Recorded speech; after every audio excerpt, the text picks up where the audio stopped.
Okay, this video is for Ivy Baker mostly. If somebody else got something out of it, I'd be plumb tickled to death. But I started a horse for her, and then she got a hold of me with some questions about, well, two different questions. One was, what's some things she can do with the horse other than just ride it down the county road? And that's a good question. So I'll address that first. What I do as soon as your horse is very sensitive, so I remember safety. So pull your cinch, get it where you want it, and then make sure you turn that horse around both ways a couple. Make sure the horse bends, so it can loosen up quite a bit, just for safety. And otherwise you could get into a wreck. And then when I first get on the horse, I usually trot out, but you wouldn't have to do that. But one thing you'll want to do is see what you've got for softness this way when you first get on the horse, especially if he's had any time off at all. He's not going to be as soft as he would be, say, in 10 minutes or even more. So to see what you've got, that softness is key for everything that you're going to do after that through the whole ride. And I like to maintain that softness in it, and knowing that it's not going to be there every time I touch the rein, but that's what I'm shooting for. I want that softness to be there. So graciously dictating perfection. So we have to set the bar somewhere. We're going to set it at perfect. I mean, otherwise, why would you set your sights on anything? But then the grace will manifest itself when you realize, well, it's not going to be perfect every time, but one time it's going to be perfect. And then you'll build off of that.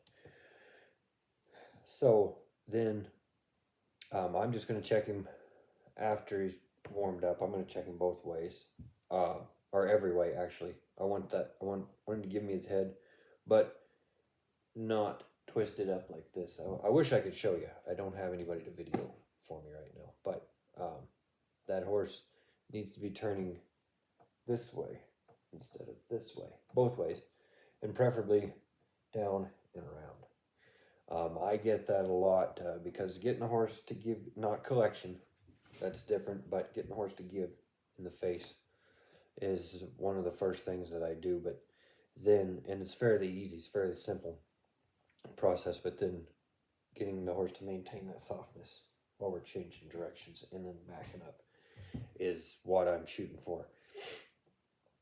And I get that a lot, like just trotting through the sage or through trees, around rocks, about anything that you can use, and that's mainly for yourself. It'll help the horse too, but just something more or less an obstacle or a thing to use, a visual aid to go around. So when you get that, don't demand it, just feel for it. If it's there, okay. If it's not, work at it until you get it. And it's not a question of get it then release, because he's kind of, in my opinion, he would be past that. You would get it. I've taught him to hunt relief, to look for the relief. So if those reins are set, sometimes I lock them on my saddle. I'll just take a hold, bring them back to my swells, and just lock them there. And the relief is when that horse finds that and stays there. The horse will look for that himself. So you can use that if you need to. The swells are a little bit low. I might put them on the horn, but then again, if you're using a snaffle, that kind of closes up your reins too much, and it closes that bit up too much.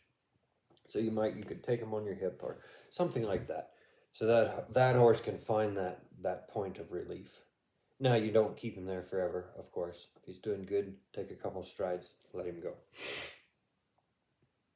So it's kind of a pre-flight checklist, but at the same time, it's not as technical as a pre-flight flight checklist, because like on an airplane, if you had a faulty part that was malfunctioning or didn't work, you could replace it. With a horse, you cannot do that. You have to learn how to communicate what you're asking with to change things with that horse. Hopefully that helps on that question. The other question that Ivy had was she was riding, and the horse balked on her, just stopped, wouldn't go, and she said normally what she would do is kick crap out of the horse and make him go. And she wondered if there was another way of doing it. Well, there is. There's lots of other ways of doing it. Kicking the crap out of the horse and making him go is not necessarily the wrong way. It's not the right way either. It depends on what else you have to do that day. So in my world, if I'm trotting out with a crew, that's probably the only option I have, to kick the crap out of the horse and make him go. I'm in camp alone by myself, although the horse wouldn't do that trotting out with other horses. But if I maybe was alone by myself and, coming back to the crew and the horse did that, that's where that would happen. So then, yes, I'm kind of on a time crunch. Kick the crap out of the horse, make him go. I'm in camp by myself right now, so I have no crew waiting on me. I know what I have to get done today. So I might take a few extra minutes and do it a different way. And what I'm guessing actually the horse is doing is sensing a lack of leadership in you. And don't feel bad for that, because that's where you're at in your horsemanship. A horse needs a leader. A horse needs a confident leader. If a horse is designed to follow, not like a sheep to the slaughter. I don't mean that way. I mean they're designed to have a leader, and so that doesn't mean that they need to follow and not have a reason. If they have a reason, boy, it's so much easier, and they'll see it and you'll see it. And everybody will understand things a lot better. And yet, if you're not leading, even though the horse is terrible at leading, the horse will step up into that, because it will assume that role as the leader, because it needs done. They know it needs done, so they're going to do it, regardless of if they're any good at it or not. So you need to be the leader, and to do that, you need confidence. Confidence is knowledge. Real confidence is. So the more you know about something, the more you're confident in it. Confidence without knowledge is just arrogance, and can get you a long ways down the road. But you'll come to a point where you're confident you can make it, but you still don't know which way to go, over the hurdle, around the corner, whatever. So confidence through knowledge is going to be your best bet. So you've got the right attitude. You asked me questions, and also there's so many other people out there that can give you some answers. I'm not saying don't ask me. I'm happy to help you any way I can. But also, I was riding with a guy.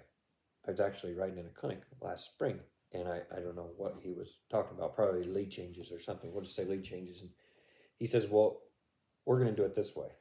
And how to do a flying lead change. But then he says, now, when I was with Bob Avila, this is how he did it. And then when I rode with so-and-so, he did it this way. So now it's like he said like 3 or 4 different ways. And that's really pretty neat if you think about it. Because they're just like tools. They're just like the things that the tools that you use to communicate with your horse. Bits, spurs, reins, saddles. Everything that's hanging in your saddle shed.